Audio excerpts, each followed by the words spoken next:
ज्या वेळेला 21 जून 2022 रोजी शिवसेना पक्षामध्ये फूट पडली आणि शिवसेना उद्धव बाळासाहेब ठाकरे पक्षामधील काही लोकांनी पक्षविरोधी कारवाई केल्या, त्यांच्यावरती हकालपट्टीची कारवाई झाली। हकालपट्टीची कारवाई झालेल्या नेत्यांशी ज्यांनी मधुर संबंध ठेवले त्यांच्यावर आज त्या नेत्यांनी अडचणीची परिस्थिती निर्माण केली आणि त्यांना पक्ष सोडण्याची परिस्थिती त्यांच्यावर आली। याचं मला दुःख होते आणि यांचा रास आम्हाला बघावा लागेल, याबद्दल आम्हाला खरोखर मनापासून सर्वांना खेद होतोय। मी तुम्हाला म्हटलं मधुरचा अर्थ तुम्ही समजून घ्या। मधुर संबंध म्हणजे पैशाचे संबंध ठेवले, व्यवहाराचे संबंध ठेवले।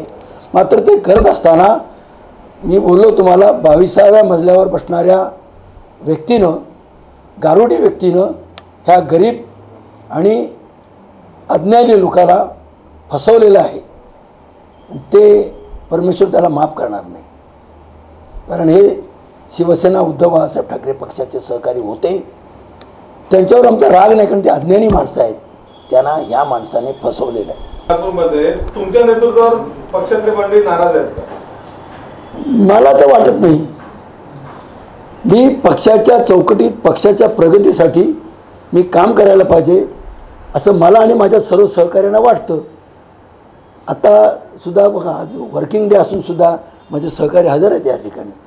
मी सर्वांना बोलावलं पण नाही, आणि म्हणून जे लोक नाराज असतील त्यांनी माझ्याशी बोलायला पाहिजे। आपल्याकडे स्वातंत्र्य आहे आणि माझा स्वभाव तुम्हाला माहिती आहे, मी कधीही कुठली गोष्ट इथं आतमध्ये ठेवत नाही, जे असेल ते बोलून टाकतो। ट्रान्सपरन्सी ठेवली तर आपल्याला अधिक चांगलं काम करता येतं, लोकप्रियता वाढते, लोकांना मोकळेपणाने काम करता येतं। अच्छा, एक शेवटचा अगदी प्रश्न असा आहे की तुमच्याकडून बरेचसे पदाधिकारी ऑलरेडी आधीच गेलेले आहेत चंदीगडात, त्याच्यानंतर आता जात आहे, पक्ष कमकुवत होता असं मला वाटतं? मुळीच नाही। माझा प्रश्न मूळ मुद्दा असा आहे की येणाऱ्या महानगरपालिकेच्या निवडणूक म्हणजे 2025ला लागतो की 26ला लागतो, पण त्यामध्ये ज्यावेळेस तुम्ही महाविकास आघाडी म्हणून लढणार आहात त्यावेळेस तुमचे ते दावे असणार आहेत की 50 द्या, 40 द्या, 60 द्या, त्याच्यावर कुठेतरी तुम्हाला कमीपणा घ्यावा लागेल त्यावेळेस, कारण तुमच्याकडे आता पक्ष कमकुवत होते। तुम्ही म्हणताय पक्ष कमकुवत, हे बिलकुल मला मान्य नाही। कारण जी माणसं आज तुम्हाला गेलेशी वाटत आहेत त्यांच्याबद्दल आपण माहिती घ्या।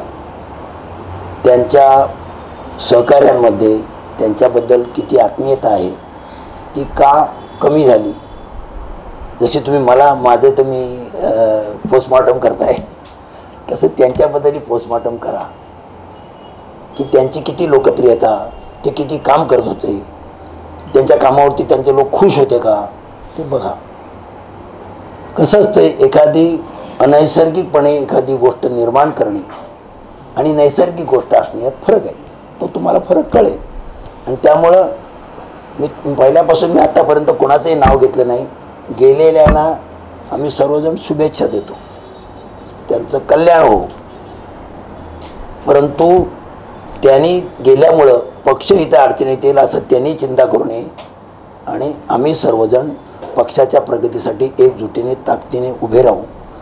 आता मी इतर लोकांसाठी, इतर मान्यवरांसारखं स्टेटमेंट करू इच्छित नाही, म्हणून जे लोक गेले त्यांच्याबद्दल पुन्हा मी इथे अनुद्गार काढणार नाही।